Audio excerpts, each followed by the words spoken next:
Hola, ¿cómo están? Les quiero dar las gracias por visitar nuestro canal, por sus mensajes en las redes sociales donde tenemos a Emplazando. Y los invito también a suscribirse a nuestro canal para así estar conectado con ustedes y así sean los primeros en que le puedan llegar los videos que estamos subiendo. En el primer video hicimos la presentación de Emplazando. En el segundo video vimos las funciones que tienen las municipalidades. En el siguiente vimos las desconfianzas que nuestra gente le tiene a nuestra democracia. Y en el cuarto video hicimos un pequeño homenaje a los 50 años de la ley de la Junta de Vecinos. Así que estamos muy agradecidos y los invito a ver el siguiente video. Hoy queremos hablar del convenio 169 sobre los indígenas y tribales de la OIT.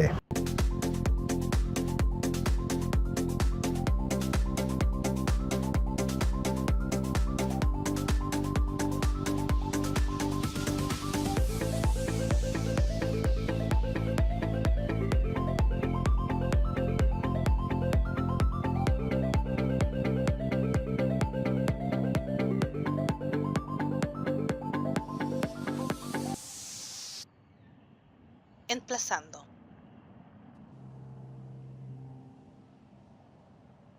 Soy Vicenia, soy emberá, soy indígena y mis antepasados estaban aquí antes que nadie. Tengo el derecho a ser, a vivir como siempre lo hemos hecho y a hablar mi propia lengua.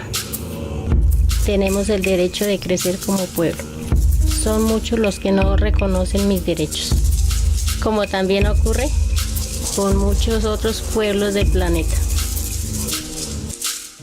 Con fecha 27 de junio de 1989, la Conferencia General de la Organización Internacional del Trabajo, OIT, adoptó el convenio número 169 sobre pueblos indígenas y tribales en países independientes para proteger los derechos de más de 5.000 pueblos indígenas y tribales, poseedores de idiomas, culturas, modos de sustento y sistemas de conocimientos diversos, y que en muchos países enfrentan discriminación y condiciones de trabajo de explotación, además de marginalización y situación de pobreza generalizadas.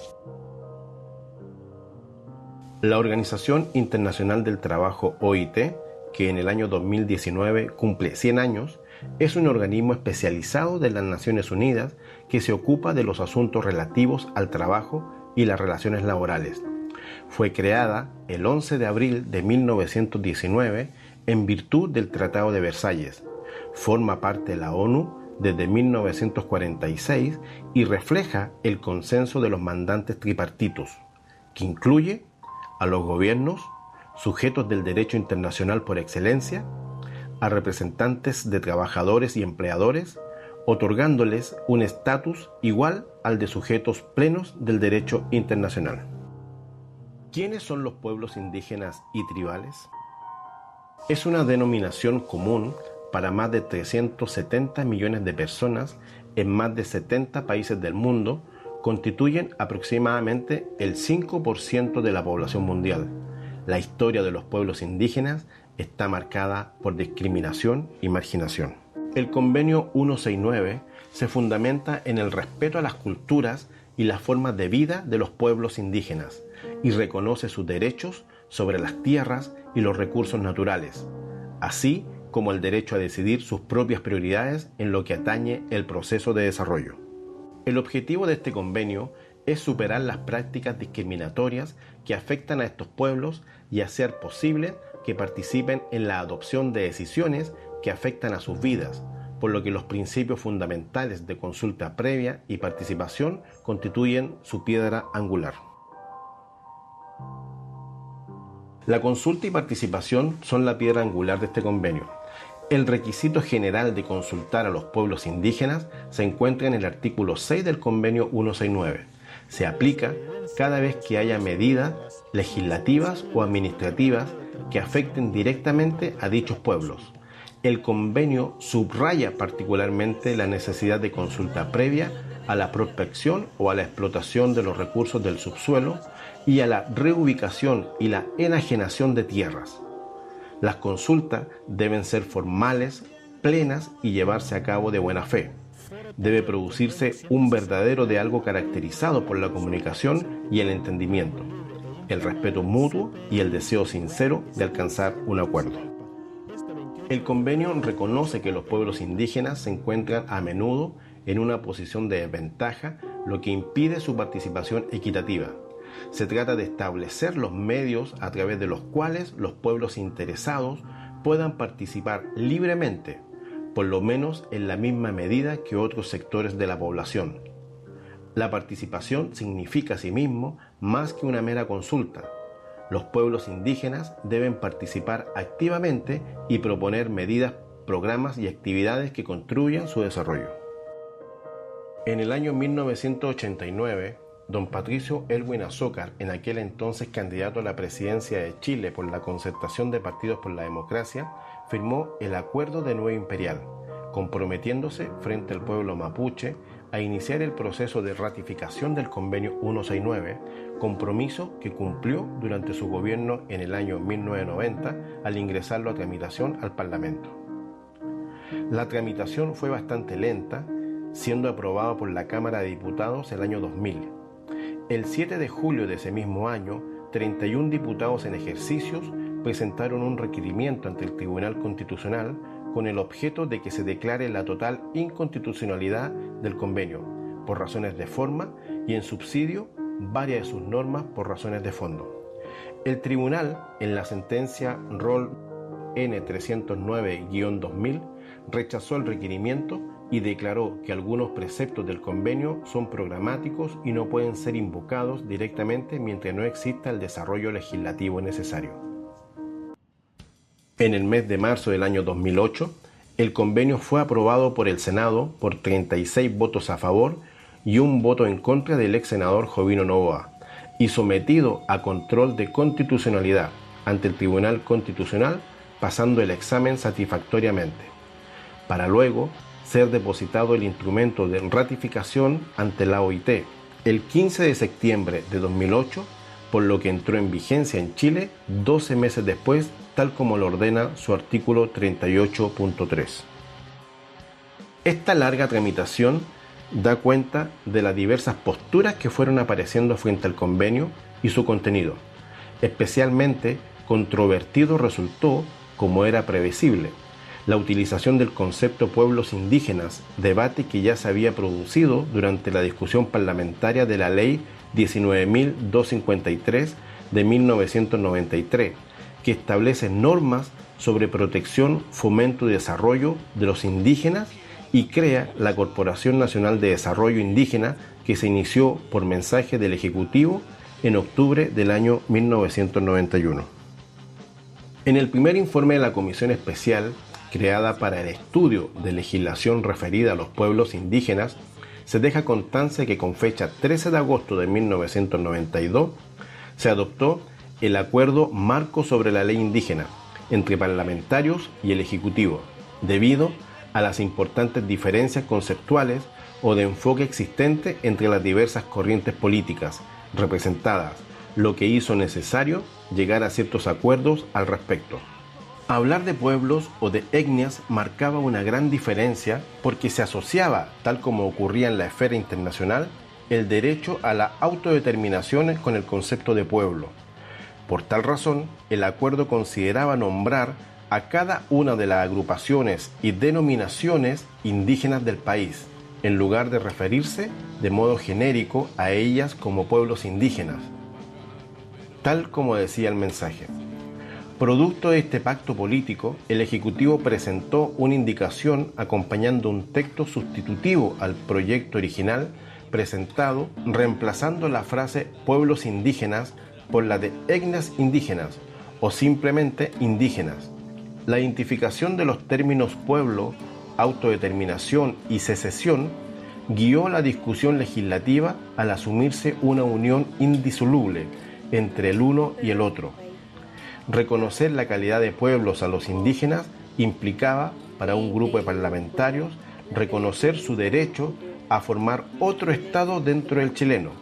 Finalmente, la ley 19.253 no utilizó el término pueblos, sino etnias, tal como se había acordado en el Senado. Retomando la tramitación de la ratificación del Convenio 169 en Chile, la controversia sobre el término pueblos y su relación con el derecho a la autodeterminación y la secesión se mantiene. Esa idea de unión indisoluble que se mencionó más arriba quedó plasmada claramente en el mensaje, señalando, a propósito de la salvaguarda del vocablo pueblos, que el convenio contiene en el artículo 1.3 que la intención u objetivo manifiesto del convenio es no crear situaciones, no obstante la reglamentación propuesta, que puedan poner en peligro la unidad de los estados o su integridad territorial. El convenio está sirviendo de freno a cualquier tendencia separatista. Un mayor respeto a los particularismos étnicos o culturales facilitará la libre expresión de estos grupos, haciendo inconducentes las alternativas separatistas o disociadoras. El temor al ejercicio de derecho, ya no de parte de individuos indígenas, sino de pueblos indígenas, y a los afectos jurídicos y políticos que ello pudiera provocar dentro del Estado chileno, motivó que el Ejecutivo propusiera la ratificación del convenio acompañada de una declaración, idea que ya había manifestado en el mensaje. Su contenido fue revelado ante la Comisión de Relaciones Exteriores de la Cámara de Diputados por el representante del gobierno, quien señaló que la declaración era necesaria para compatibilizar las normas del convenio con el derecho interno. El texto revelado había referencias de otros aspectos, a que el reconocimiento de los derechos contenidos en el convenio no puede implicar el otorgamiento de esos pueblos de la calidad de sujeto de derecho internacional, que el ejercicio de los aludidos derechos no puede constituir privilegios ni afectar a los derechos de los demás miembros de la comunidad nacional o la integridad territorial de la República, que por todo lo anterior, los habilitados para ejercer los mencionados derechos dentro del marco de lo expuesto son solo los individuos de dichos pueblos y no estos. La Cámara de Diputados, con fecha 11 de abril de 2000, aprobó íntegramente el proyecto de acuerdo presentado, teniendo presente el compromiso del Ejecutivo de ratificar el convenio con la declaración ofrecida en el mensaje, compromiso que fue reiterado por sus representantes ante la Cámara. La revisión del convenio por el Senado se inició el 11 de enero del año 2008. En esta etapa surgió una nueva preocupación, ya que el año 2007 se había adoptado y votado favorablemente por Chile la Declaración de Naciones Unidas sobre los Derechos de los Pueblos Indígenas, cuyo texto, como ya se señaló, es más avanzado que el convenio. La preocupación es bien ilustrada por el director del Departamento de Derecho Internacional de la Pontificia Universidad Católica de Chile, Hernán Salinas, quien informó ante la Comisión de Relaciones Exteriores del Senado que el artículo 35 del convenio es particularmente complicado si se considera la adopción de la declaración por Naciones Unidas y el voto favorable de Chile, porque la Asamblea General podrá discutir cualquier asunto o cuestión dentro de los límites de la Carta ONU. Además, podrá hacer recomendaciones sobre tales asuntos o cuestiones a los miembros de las Naciones Unidas, por lo que no podría interpretar que la aplicación de las normas del convenio no podrá menoscabar los derechos y ventajas garantizados, entre otros instrumentos, por la recomendación aprobada recientemente por la Asamblea General de las Naciones Unidas en materia de pueblos indígenas. La Comisión de Relaciones Exteriores del Senado, con el objeto de impedir que se pueda incorporar el contenido de la Declaración de la ONU en virtud de lo señalado en el artículo 35 del convenio, propuso al Ejecutivo, quien aceptó la solicitud, la presentación de una declaración interpretativa al respecto, la que debía señalar que tal artículo solo es aplicable en relación a los tratados internacionales ratificados por Chile y que se encuentren vigentes. Posteriormente, el gobierno de Chile consultó a la OIT sobre el alcance del artículo 35 del convenio, evidenciando su preocupación sobre el tema. La organización señaló, según se consigna en las actas de la sesión de la sala, que de acuerdo con el artículo 35, la aplicación del convenio no debería menoscabar los derechos o ventajas más favorables garantizados a nivel nacional, incluidos aquellos garantizados a nivel nacional como consecuencia de la ratificación por un país de cualquier otro instrumento internacional de derechos humanos. Finalmente, el proyecto de acuerdo fue aprobado por el Senado con fecha 4 de marzo del 2008, teniendo expresamente en cuenta las declaraciones comprometidas por el Ejecutivo referidas al artículo 35 del tratado. Sin embargo, el convenio fue ratificado sin las declaraciones comprometidas por el Ejecutivo ante la Cámara de Diputados y ante el Senado. El 8 de agosto de 2008 se efectuó un primer depósito del instrumento de ratificación, al que se acompañó una referencia al intercambio epistolar entre el gobierno y la OIT. A propósito del alcance del artículo 35 del convenio, tal hecho implicó una violación del artículo 19.8 de la Constitución de la OIT, por lo que se exigió a Chile un nuevo depósito que se limitara a la ratificación, lo que ocurrió el 15 de septiembre de 2008. El convenio 169 de la OIT establece, entre otros, el deber del Estado de Chile de consultar las medidas legislativas y administrativas susceptibles de afectar directamente a los pueblos originarios, a través de sus instituciones representativas y procedimientos apropiados. De conformidad a sus características socioculturales, dicho proceso debe ser realizado de buena fe y con la finalidad de llegar a un acuerdo o lograr el consentimiento acerca de las medidas propuestas.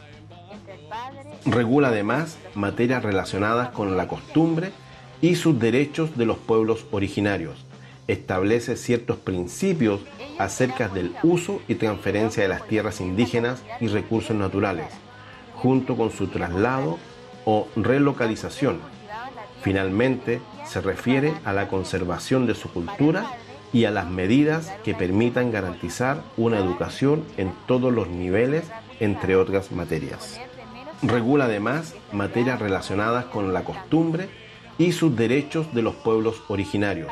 Establece ciertos principios acerca del uso y transferencia de las tierras indígenas y recursos naturales, junto con su traslado o relocalización. Finalmente, se refiere a la conservación de su cultura y a las medidas que permitan garantizar una educación en todos los niveles, entre otras materias.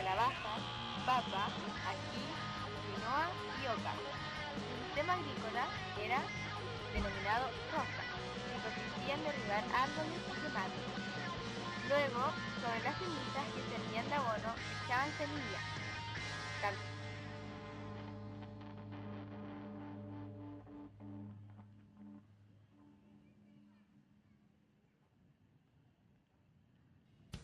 El 6 de octubre del 2009, es decir, 3 semanas después, el Huerquén del Consejo de Todas las Tierras, Aucán Huilcamán, presentó un recurso de protección contra la presidenta Bachelet y el ministro coordinador de Asuntos Indígenas de ese entonces, José Antonio Vieragallo.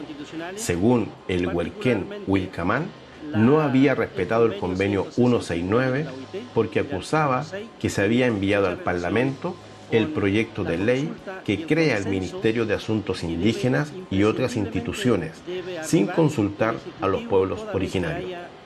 La vocera del gobierno de ese entonces, Carolina Toá, precisó que el Ejecutivo ya impulsó una consulta, incluso antes que el convenio de la OIT entrara en vigencia en el país, agregando además que el ministro Vieragallo anunció otra consulta para dar a conocer la opinión de los pueblos originarios respecto a la nueva institucionalidad. Los contenidos, los preceptos del convenio por su estatus de una norma de derecho humano de alcance internacional. O sea, ese principio se estaría violando además el principio de igualdad ante la ley.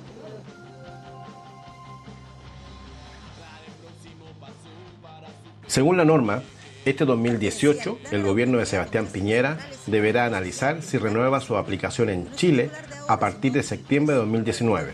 Sin embargo, la implementación del tratado no tiene conforme al presidente de la República. Chile podría ser el primer país en renunciar al acuerdo que protege a los pueblos originarios. Indígenas e intelectuales denuncian campaña para que Chile abandone durante el mandato de Sebastián Piñera el convenio 169 de la OIT.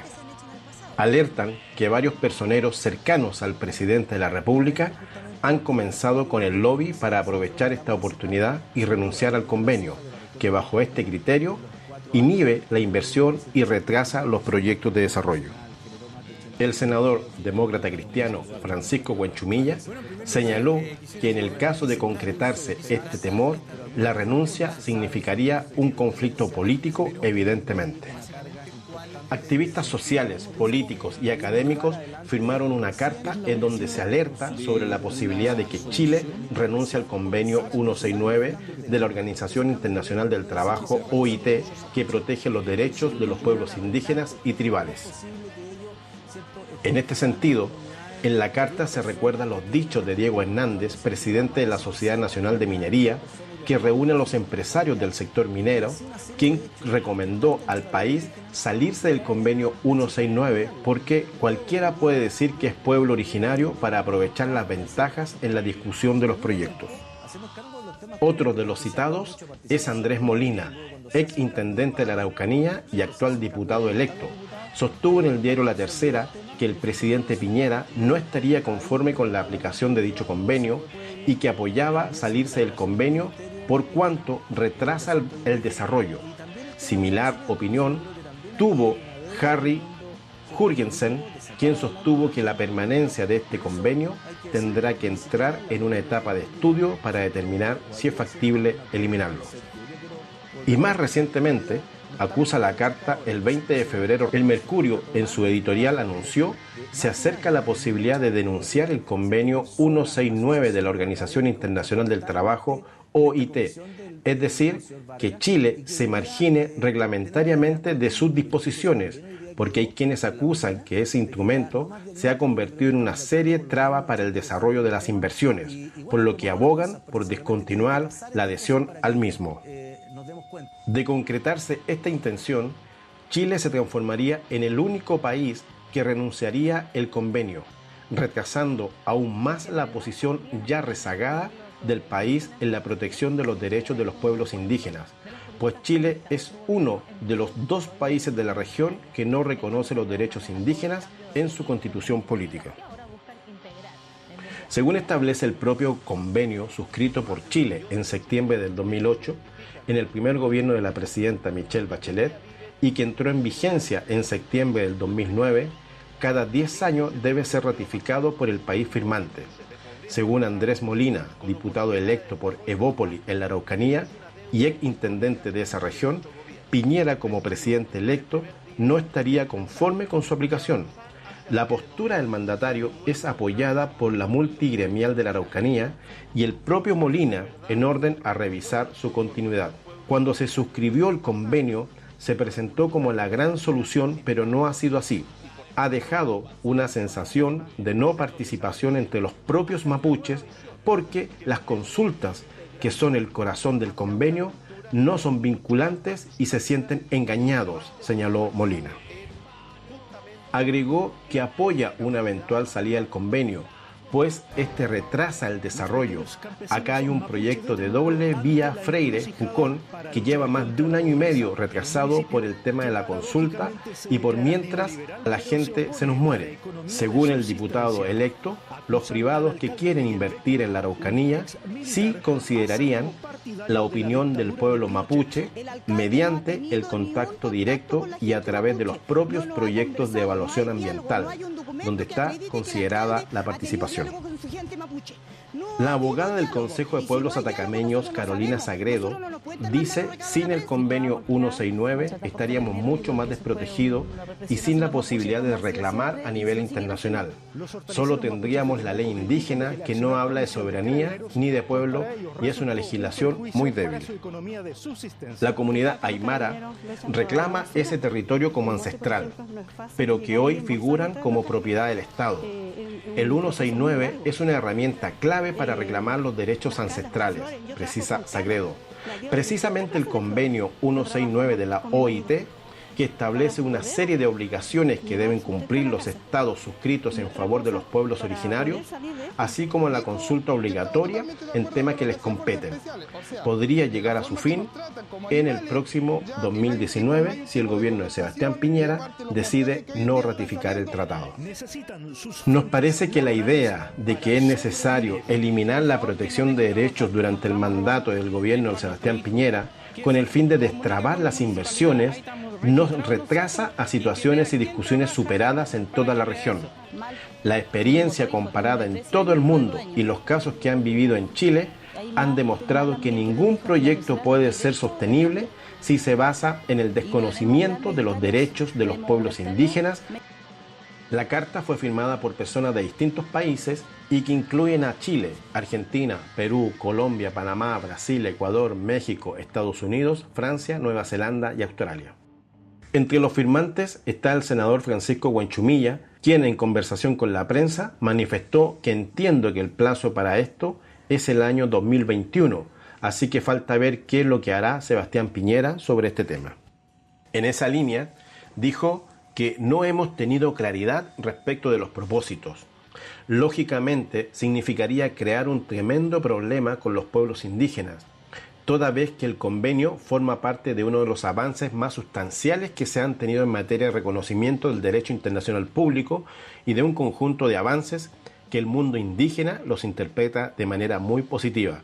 Significaría un conflicto político, evidentemente, recalcó. Salvador Millaleo, académico de la Facultad de Derecho de la Universidad de Chile, señala que la idea de desahuciar el convenio, que se ha hecho presente en la derecha, es un retroceso tremendo. No porque las consultas indígenas se hayan implementado mal, por el incumplimiento de los estándares que el propio convenio establece, significa que tengamos que retirarnos. Es como querer retirarse de cualquier convenio de derechos humanos porque en Chile se transgreden los derechos humanos. No tiene sentido. Millaleo advierte que en un eventual desahucio del convenio, por cierto, es un riesgo y estaremos alerta para ver qué pasa con eso. Es una posibilidad que tiene muy preocupado al mundo indígena. La polémica ya está instalada también en el ombligo del mundo. Salirnos del 169 es permitir que los privados destruyan el patrimonio natural de todos los pueblos originarios y de la gente más pobre en regiones, porque además esas empresas tributan en Santiago, enfatizó José Rapu, integrante de la Comisión de Desarrollo de la Isla de Pascua, CODEIPA. Para Hugo Alcamán, presidente de la Corporación de Profesionales Mapuche, ENAMA, el convenio 169, que Chile demoró 18 años en suscribir, tiene un peso histórico innegable, pues reconoce en primer lugar que los pueblos originarios existimos. Plantear su no renovación por parte de políticos y dirigentes gremiales en la Araucanía es de una enorme irresponsabilidad, es una negación que va a profundizar el conflicto. Plantea que por ignorancia el empresario ve el convenio 169 y el proceso de consulta como un obstáculo al desarrollo. Para nada es un retroceso económico, por el contrario, se pierde la oportunidad de contar con una economía paralela indígena, en línea con el desarrollo sustentable. El problema es que a muchos les cuesta aceptar la diversidad en beneficio de todos. Sebastián Donoso, académico de la Facultad de Derecho de la Universidad Católica y experto en legislación indígena, explica que el retiro de un convenio internacional como el 169 es una atribución exclusiva del presidente de la República, el que luego recoge las opiniones de ambas cámaras. Pero en mi opinión, salirse del convenio o denunciar el convenio, que es el término jurídico correcto para tratados internacionales, no tiene sentido. El momento para discutirlo fue hasta el 2008 y hoy políticamente es inviable. pues no solo regula proyectos productivos, sino una serie de materias sociales relevantes para las comunidades. Sería como denunciar la Biblia. También fue la propia Organización Internacional del Trabajo, OIT, quien salió a aclarar cuál es el plazo que tendrá Chile para una eventual denuncia o renuncia al Convenio 169, tratado internacional suscrito por nuestro país en 2008 y por tanto con carácter de ley. Según una nota técnica publicada el 30 de enero en su web, la OIT precisa que el convenio que establece obligaciones a los estados en favor de los pueblos originarios, entre ellas realizar consultas indígenas, solo podrá ser denunciado en Chile, llegada la fecha del 5 de septiembre del 2021 y hasta el 5 de septiembre del 2022, no antes, dice textual el documento. Pero se cumple efectivamente con el convenio 169. Emplazando. ¿Y los municipios? ¿Cumple con su rol con respecto al convenio 169?